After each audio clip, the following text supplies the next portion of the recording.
Today I'll tell you the most powerful and useful system I use myself to be a high performer, and this is an update to my lights setup. So I'm in the camp that habit is destiny and that you are what you do every single day. So you have big dreams, big goals, which for instance I have myself. It's all about consistently showing up and moving to the finish line every day just a little bit closer. Again, that's the key to getting things done.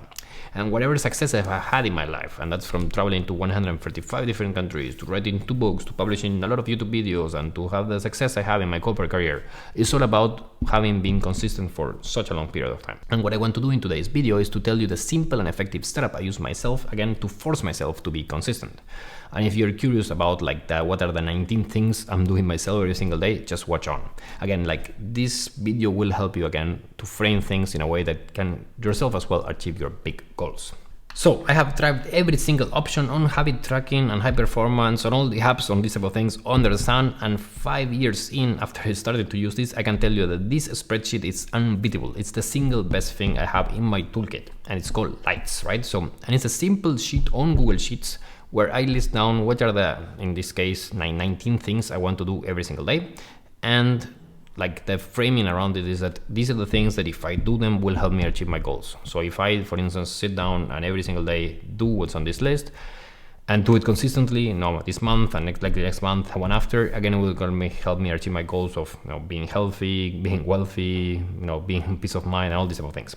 Again, what I do is that I then list down if I have done what's here or not, and if I put yes, I get points. If I put no, I don't get any points. And I can also put half, which is for instance, I have done something halfway through. I don't get any points for that, but I mean, sometimes it just looks nicer than just to put no when you have done a little bit of effort. And again, I track this every single weekday, so not on the weekends. And I have been tracking this again for over 5 years. And my normal goal, or what it makes a good day, is when I have over 80% of the list completed. Many times I don't get to 80%, and very, very few times I get to 100%. I'm talking about like once or twice every few months. So it's definitely not something that happens a lot.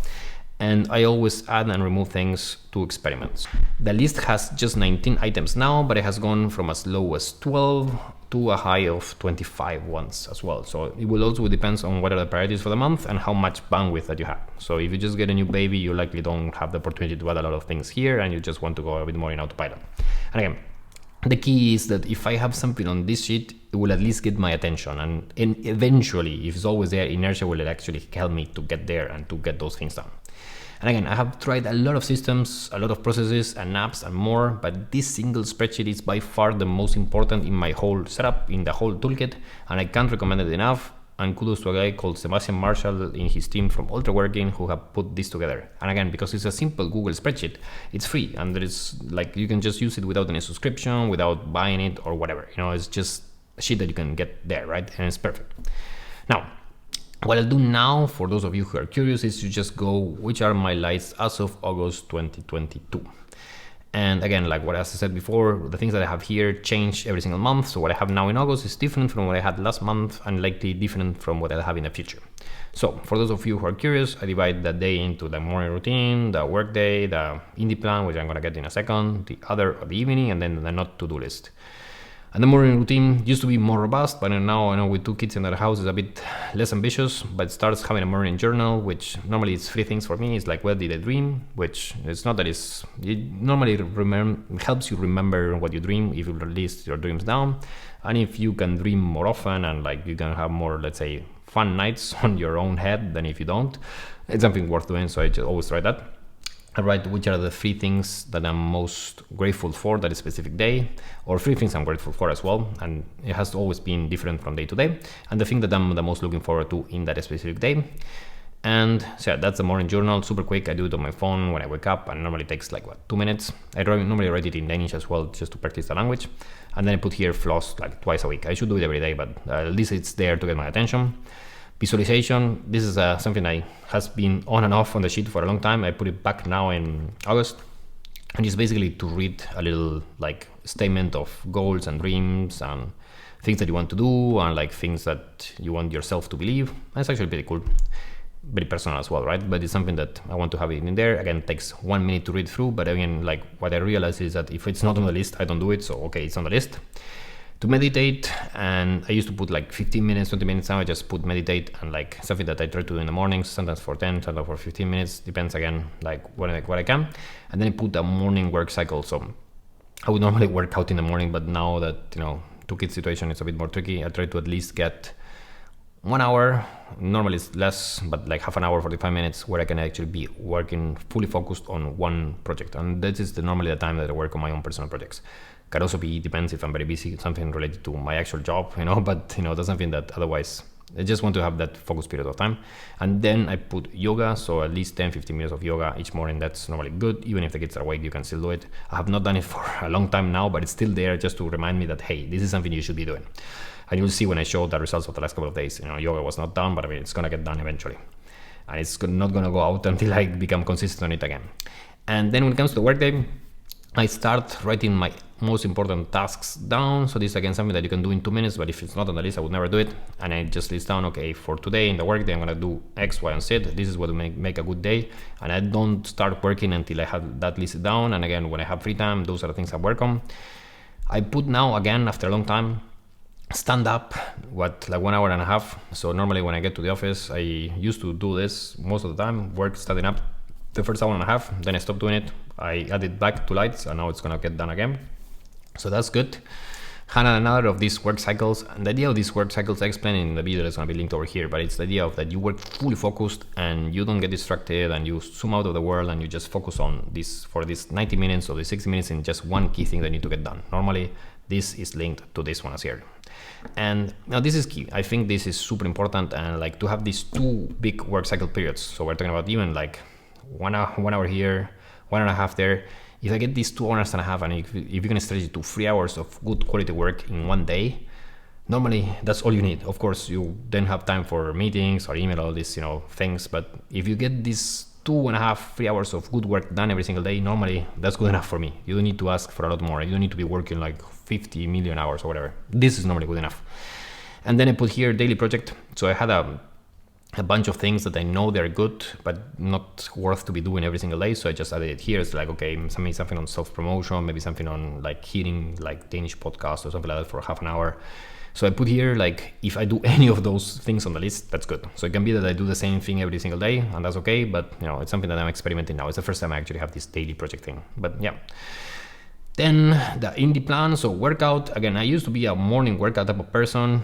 Now it's a bit impractical, so I'm working out normally during the day. We have a gym at the office, and it would be just before lunch, just after lunch, or just before coming back home. I just find the time that there's almost nobody at the gym, and I go there and work out. So that's normally 3 times a week if it all goes good. Otherwise, I would just do a bike ride also at the office, or some other type of workout if I can. And this is not including yoga, so yoga and workout are 2 separate items, so I should ideally be doing both. Again, as you will see, as I've been saying, I have not been doing yoga a lot, but that's something that, you know, in the best of words, I should do it. And then a few more things to work on the charisma piece of this. One is the doorway drill, which means that each time that you walk through a door, you need to have chin up, smile, and shoulders back. Again, to prime yourself to be a bit more, hey, charismatic, good spirit.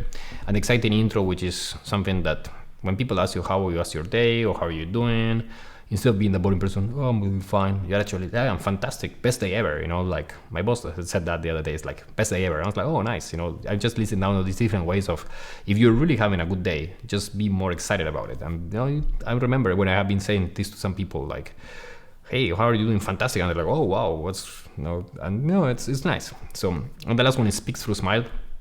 Yeah, again, I'm sometimes too serious, so it's actually good to smile a bit more in the day-to-day and make jokes as well and so on. So just put it there, it's like forcing myself to do it. Last one is guitar practice for 5 minutes a day or more. Again, depends, I would like to do it more, but I mean, I know if it's at least 5 minutes, I normally can end up doing 10 sometimes, but it's there in the list as well. All right, and then the last thing is from the things to do, and then we're gonna get into not to do list as well, is the other and evening. So that's complete Anki. So for those of you who don't know and where are you living, Anki cards and flashcards are the best ways of learning anything. So in my case, I have been doing a lot of Danish Anki cards for like years and years now. I have over 3,000 Danish cards, Danish cards in Anki, and to practice this every single day, it's just kind of, it's probably the best way to memorize anything. It's like if there's one analog to download things to your brain, is doing flashcards. So I love it and I always have it there in the list, and it has been maybe the single one thing that has always been there. And I added here as well, like there's this app called Readwise, which I like, which also it gives you flashcards of highlights of books you have read in the past. So it always has like 5 things that you have highlighted and found important in any of the books you have read in the past, resurface them to you, and again, like it's nice to review that as well. Again, between both of them, it's never more than 10-15 minutes. Daily photo, which is the idea of taking one meaningful photo a day. And the cool thing is that in the iPhone you have like these live photos, and then you can actually combine all those live photos into a nice video. So have been doing that for many years now. And again, the idea is not just to do the same photo over and over, but like try to find a meaningful moment in the day and then have it as a thing to remember. And then the night journal and the kids note. So now that I have 2 kids, it's just writing down just 1 bullet, sometimes 2 bullets, but not something complicated, nothing more than text. Like this later takes me 1 minute on something memorable for the day. If they had a milestone that was interesting or something that we did that was fun, it would be fun to remember, like 5 years down the line. I've been writing this now for like 2.5 years or something like that. And it's just nice to have. And again, things that compound, right? So when you have this for a really long time, it's going to be nice. And then the night journal, which analog to the morning journal I do on my phone before going to sleep, which is super simple. I also list down what were the best 3 things of that specific day. Request for my subconscious will say, hey, what is the, something that I want to think through while I'm sleeping. And normally there's something that's like, hey, relax, or, think about this, and like not serious. Normally it's just 1 line. The story-worthy moment, which is like, if there's something that could become a good story in the future, just list down. And that's normally pretty hard, but trying to find a good spin on that. And the last one is like a happiness check, where I just put, I'm happy, not happy, or whatever. And, just to have it as a log. So that's what I'm trying to tackle now in August. So a lot of these things, again, change from month to month. So what looks like here, if I look at my lights from, I don't know, January 2018, this could be quite different. You'll always still have almost always the morning journal, the evening journal, the meditation, the workout, and the work cycles. But a lot of the things, like definitely this is relatively new, and like the stand-up has come back after 2 years. So a lot of things changed quite a lot. Now I'm going to show you like what I have been doing the last couple of days. So 1st of August was a super good day. So basically I went through the whole list and that was really solid. And the only thing that I missed, of course, was yoga. But again, like, could I have done at the end of the day 15 minutes? I was just too tired. Normally that's, if I don't do this in the morning, it's not going to happen ever. So but it's still, 95%, that was still pretty good. And then Tuesday was a bit further down because baby woke up early, so I couldn't do my meditation. So that already screws up a lot of things over here. And of course the yoga was descoped like them. I couldn't get to the daily project. I didn't do a workout. I had done a big workout the day before, so I kind of skipped that. And because we went out with the family, I didn't have time at night to play the guitar, or I would have been waking up the kids. So I was like, okay, I didn't do that. But overall, it was a pretty decent day. Let's see how the rest of the week goes. But again, as I said, my average should be around 80%. This year has been hovering around 70-something%. So definitely something that I need to step up my game in August. Again, for you guys, this is just about the inspiration, something to give you a bit of perspective. Hope it helps. And again, like the sheet is free. There's going to be a link down in the video description to these guys from Ultra Ring that have put this together. Thanks for watching and hope it was helpful. All the best.